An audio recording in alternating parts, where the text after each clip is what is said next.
Okay, we are live streaming. We are on. Very exciting. I love that part of your laugh. It's the best. Oh god. Anyone who knows Amy knows what I'm talking about, but that's like the best part. Really? I have lots of different laughs. Is that part of being a comedian? You have different types of laughs. Possibly.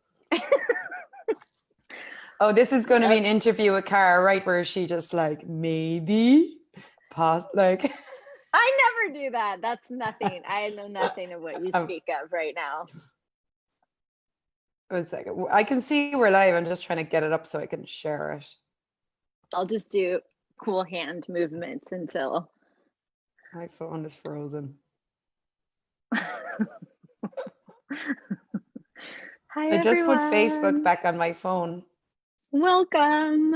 Amy was like, I am out of social media. Off my phone. Yeah, I was still on it on my computer, but I was like, I'm done with it being on my phone. Time out. Time out. I'm a little bit of an addict, so I get addicted to things very easily. And don't tell anyone, but she gets a little fired up too about stuff that goes on social media. Just get sucked in to other people's shit. Okay. So this is Cara Wright, everyone. If you don't know her, Cara Wright. She's always right. Yep. That is one of the reasons I married my husband. So you just married a man who was always right. Yeah. So Cara is an access consciousness facilitator, and she is an X-Men facilitator. And do you want to just maybe say a bit what X-Men? A little bit about X-Men. Yeah. Yeah, sure. And you may have seen a live with Amy and I before about this, like this general subject matter. So X-Men is basically a specialty of access consciousness, and it is a specialty that deals specifically with where you have taken things that may or may not be abilities and created them or been labeled with them as disabilities. And we look at the different ways in which you can create based on how differently you're wired, really. This reality would call it neurodiverse people or neurotypical people. And it's kind of the difference between the two and the difference that you are. So it's an exploration of all of that, which it's one of my favorite things. So thanks for having me on to talk about it. Because I love it. I love asking questions about this stuff. Yeah. So then today we're talking about chameleon. Yep. Which, what the heck is that? What the hell is a chameleon? People are like, what? Yeah. Well, and I would say, so like I said, one of the things we do with the X-Men body of work is we look at where people have been labeled as a particular thing. And we look at it like, because oftentimes when you're labeled in this reality, we label things and define things in order to change them for the better or fix them, so if you get labeled with OCD or you get labeled with autism, or nowadays there's so many different variations of how people are different. And the thing that I love about this body of work is we don't look at it like a disability. We look at it like, okay, cool, that's how you perceive the world, or that's how you be in the world, and what's great about it. If it wasn't a problem, what would it be? And so this topic around being a chameleon is something that, first of all, is a very large topic. It could go 101 million ways. And it's one of the things that I realized in the very beginning of starting to use these X-Men tools and use this body of work to really give myself more space to be me in my own life. When you're wired differently, as X-Men are, when you are completely unique unto yourself, like there is no one on the planet like you, and you get to a point in your life where you're like, okay, this idea of finding anyone that is like me is a bit futile, and what would it look like to actually be me in the world? This body of work, for me personally, and for a lot of people, is so helpful, because it allows you to start to look at where you've decided most of most people come to this body of work, A, thinking that it has nothing to do with them, or B, thinking that they're so messed up and that they have all these areas in their life where they've been wrong and they can't figure out how to get out of being wrong, being the label that they've been labeled with. And so chameleon is a really interesting energy, because one of the things that when you're wired differently, that's really common among all people, all X-Men, is that they're very aware of their environment. They're very aware of the people in their environment. They're very aware of like not just the people, but like the thoughts, feelings, and emotions that come along with all the people, and the projections and the expectations and the rejections and the separations and the judgments that people do here. And that's what we're all taught. You're never taught to just interact or engage with someone as who you are in that moment and who they are in that moment. It's always like you're in an engagement or interaction with someone for a purpose, for a result, to get them to do something, to get something out of that, to get something, whatever. Like there's so many different reasons why we are in relationship with people. And for people who are really, really intensely aware, oftentimes we have the capacity to immediately become whatever is required in that moment, whatever is required in that interaction or engagement. So that right there is that chameleon. Yes. Okay. The So ability to, yeah. So it's the ability to basically perceive your environment and adapt to whatever is required in that environment in a nanosecond. Okay. So say that again for people who are joining, because they're just joining and they're like, what? One person is like, can you tell me what body say process? It again? One person's like, can you tell me what body process you're talking about? Chameleon. Oh my God, maybe it is. Well, and the thing is like your body is involved in this. Like your body is not separate from you as a being. So if you are an X-Men, if you are neurally diverse, if you are wired differently, so is your body. You would not create a body that could not create with you. So what would it look like if you actually allowed your body to actually be the chameleon that it bees as well? So you're talking about the chameleon. Chameleon is actually a gift. It's actually a capacity. It's an X-Men capacity, and it's an ability to perceive the environment around you and adapt to that environment. Yep. To deliver whatever is required in the 10-second increment. Could you give me like a simple example, like maybe like an easy example where we might do that? Yeah. I mean, the thing when I first learned about this, because there's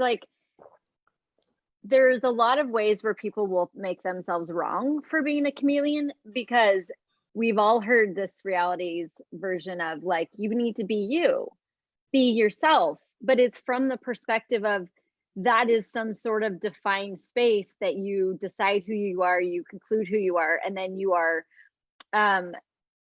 basically the right thing to do is to always be consistently that thing. So for those of us that basically shapeshift based on the environment, based on the person, based on the circumstance, that can be seen as incorrect. Like, oh, you're not being genuine to you, so authentic, all these things like that everybody's made like the thing to be. What if that's not actually, the greatest choice you could choose? What if being willing to adapt, be different, to say or be whatever someone requires in order to create the greatest possibility, which is really what a lot of us are choosing, and then we turn around and make ourselves wrong for it. What if that's not wrong? So is it like, yeah, I think we're just still like kind of trying to, we're like, so like a chameleon adapting to your environment would be like, say I go to yoga, how do I adapt to my environment there? Is that where I like kind of look like I'm doing yoga? No, well, it's much more subtle than that. So also too, like everywhere you've decided a chameleon is like super obvious, so much more of us are really subtle about it. So like when you show up to your yoga class, do you actually already know who's going to be in the room, how the class is going to go, how the energy of the class is going to go, and do you choose how you're going to be before you even walk in the room based on that environment? Yes or no? Yes. That would That's be yes. being a chameleon. Yeah, it's and like often, that. Yeah, it's like whatever environment I'm going to. So it could be yoga, it could be an access class, it could be going to the restaurant, it could be going to hang out with a certain group of people.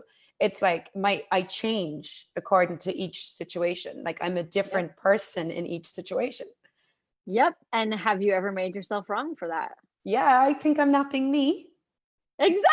That's what I'm saying. Like, I remember I got this book way back when, and I was like, it's like, oh, how to authentically be you. And I was like, fuck, I am crap at this shit. Like, I don't know who I am. I am the person that I am with that group of people. And I learned this early on. Like, this was like freaking survival for me. Like, when I had to start going to school when I was little, holy hell. Like, that was one of the most uncomfortable experiences in my life. And I learned how to do that. And it worked for me. And yet there's this very strange other side of it, like, well, you shouldn't do that.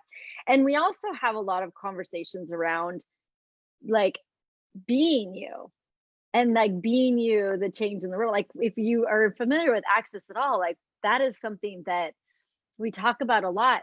And where have you misidentified and misapplied this capacity as not being you? Well, that's the piece right there. Like that, like you said, like you go into all these situations and you're a different person in each situation because you're adapting to your environment. But I always thought that that wasn't being me. So you're saying that that's actually a capacity, but we've been using it and judging ourselves for it. Yeah, I'm proposing it. You're I'm just proposing. Just consider it for like 5 minutes today. Like, because is it wrong to create ease for yourself? No. Yeah. How often do we go like, oh, I should have been a different way in that environment? Like for what reason? Like, how often are we all actually choosing to create more ease for ourselves, to create greater? One of the things that Gary says about this chameleon capacity is like what if it's actually a capacity to know what people can receive and be that instantaneously? What if that's not wrong? And not just is it not wrong, but what if it's like a huge capacity to actually start to play with and to create in the world? Because there are places where you be you, even in the face of it making everyone uncomfortable. But then there are other areas where using it as a capacity or a talent for creating greater, or to your advantage, even doesn't have to create greater, could just make your life easier. Like, what if that's not wrong? What if that's a choice you have and it's simply a choice? I love that.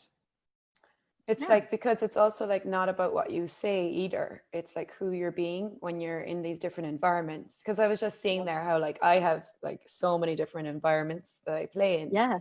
And like some of them, are like with you or with, Becky, and we're talking about consciousness and we're creating all these things in the world. And then I can go like hang out with some of Mike and his friends and we don't talk about any of that stuff. Like there's nothing. And I don't bring it up, And it's not that I'm not being me. Now I'm saying like, actually, no, that's a capacity. It's not about what you're saying. It's the energy you're being.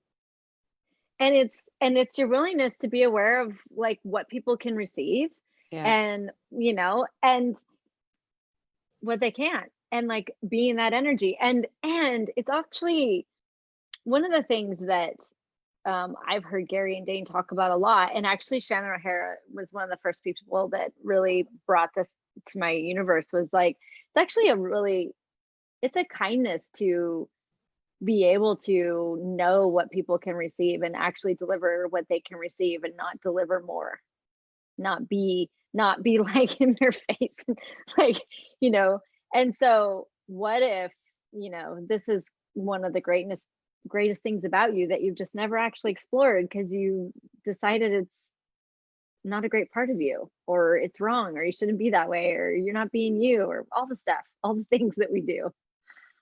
So wow, I love that. Vicki Johnson wrote, I've been a chameleon since early childhood and somewhere it became a habit rather than a choice. Yes. And thank you for that. Cause that is the other thing. Cause then what can happen too, because many of us like we have the ability, we use it, it works for us. And then it slides into this area of becoming like an autopilot, auto response, where we're not consciously choosing the ability. We're just being what other people need us to be without staying present with the choice of it, without using it as a capacity. And that's where it becomes what she's talking about, where it can slide into this idea of, I don't know who I am because all I am is what other people require me to be. So as with any capacity, like anything that you stumble upon that you're great at, that, you know, whether it's bodies or, we can all flip it and use it against us. And that is how we would do that. We would use it against, and I am one of those people who did that for a really long time. And I mean, I'm in my 40s and I'm just now really getting clear on like what I would like to create with my life and who I am as a being. And the clearer you get on that side of it, the more you can go, oh, I'm going to use this capacity here with awareness and with acknowledgement of that's what I'm actually doing. And, you know, when you acknowledge that it's a capacity, you're already going to start having different things show up differently. You're already going to start being more aware of when you're choosing it. And you can look at it and go, okay, is it going to create greater to use my chameleon capacity here? Or is it going to create greater to be me, even though it makes everyone uncomfortable? Or whatever it is that you're choosing. Brilliant question. That's a brilliant question for us to start playing with. That's a tool, people, just in case you missed it. Will it create greater to use my chameleon capacity here, or will it create greater to be me, even if it makes other people uncomfortable? Brilliant. Yeah. I love that. And what if it's just a choice? And what if you can actually play with it? Like for me, what has started to show up is instead of going into the wrongness of like, oh my God, I don't know who I am and I'm just what everybody else wants me to be and all that, the drama and trauma of it all. It's more like, wow, how much fun can I have with this? How much fun can I have at any given moment, being different? And the thing that's so interesting, obviously this is like, I'm like so excited about this topic, but I realized a short while ago that one of the things that I had kind of gotten stuck in was this idea that I had to be predictable to people. And in order to like maintain some of maintain some of the jobs I do, maintain some of the projects I'm on, maintain some of the relationships I had to be predictable. That was literally like one of the things I was good at. Talk about like fucking yourself up. Like that was the exact opposite of what I'm actually really, really good at, which is being a chameleon. But I had kind of like, oh, so that one decision basically locked me into not even being able to have access to my chameleon abilities. And the more I have been willing to go, okay, like what if I, first of all, destroyed and uncreated anywhere I was willing to be consistent or predictable for anyone, and willing to be different in every 10 seconds and just see what shows up, which isn't that comfortable, by the way. Being predictable and maintaining things is a lot more comfortable because you have a lot more control over all of that. And so this has been something that I have been like starting to play with, and it's a pretty big demand in my world. It's like, look, one of the things that I hear people say about Gary Douglas all the time is that he's not predictable. Like just when you think you know him, he changes. That's my demand. I like that. Yeah. So we're going to jump more into like this whole topic of being a chameleon and how to use it to your advantage, and maybe also probably looking at where we have been using it against ourselves, and then totally actually start looking at that, and then start looking at how we can use it to our advantage in this 3-part teleseries with Cara, right? Yes, we are. Chameleon. That's what it's called. Yeah, a little bit. I don't know dates. Sometime in the next 2 weeks. Yeah, I had the dates in my journal, but so it's going to be 3 parts and chameleon, and we're going to jump more into this topic. Is there any prereqs? What it's called? No prereqs, so anyone can come on. Yep, anyone can come on. Brilliant. So I'm super excited about this, obviously, as I've been just like blah blah blah blah. And I hope that we get lots of chameleons coming on, because what would the world look like if we all were willing? So much fun to show exactly. Being like a there's this chameleon energy so of like much fun. Totally. Do you know, like I used to before COVID, I used to work in a restaurant on a Saturday night, just work one day a week, like, and I used to go in and like it'd be like, oh, tonight I'm playing waitress, and tonight I'm playing with the register, and tonight I'm playing with like, ordering food for people, and it was just like a game to me, like every different thing I did in my life was like, oh, this is the role I play here. And what if like that, like, and you're like, just from your energy, it's like, that's fun for you. Yeah. What if, I realized how freaking bored I was with being dependable, with being predictable, with being consistent. I was like, gross. Like, I like literally makes me want to vomit. And I had been, doing that for a really, really long time. So I'm excited about getting the fuck out of that and like choosing something much more fun, much more exciting, much more creative. Isn't it fun how like when you step into acknowledging your chameleon, you can actually do so much more, because then you're like, oh, what do I want to play today? Like, it's like when you're a child, you're like, what do I want to dress up as? Like... Totally. And so it's like, yeah, what would the world look like if we had a bunch of adults running around with that same curiosity and play and enthusiasm that little kids have? That would be amazing. Yeah. And that's what, like, with this chameleon call that I'm doing, that is the energy. Like, what would it look like if we all could tap into that a little bit more? And I'm just really excited. So me too. Come and play with us. Yay, this chameleon is in. I'm so excited. So. Becky or one of us will post the link in the thread for you. And it's also been translated into Spanish. Your beautiful Alba is our Spanish translator. Do we have any more languages?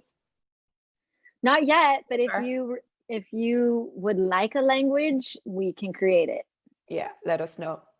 Yeah. Brilliant. Okay, and if there's one tool we can leave everyone with to play with today in being a chameleon, what would it be? If I know not this, what would I know? Cool. Like that. Yeah. Okay. Thank you so much, everyone.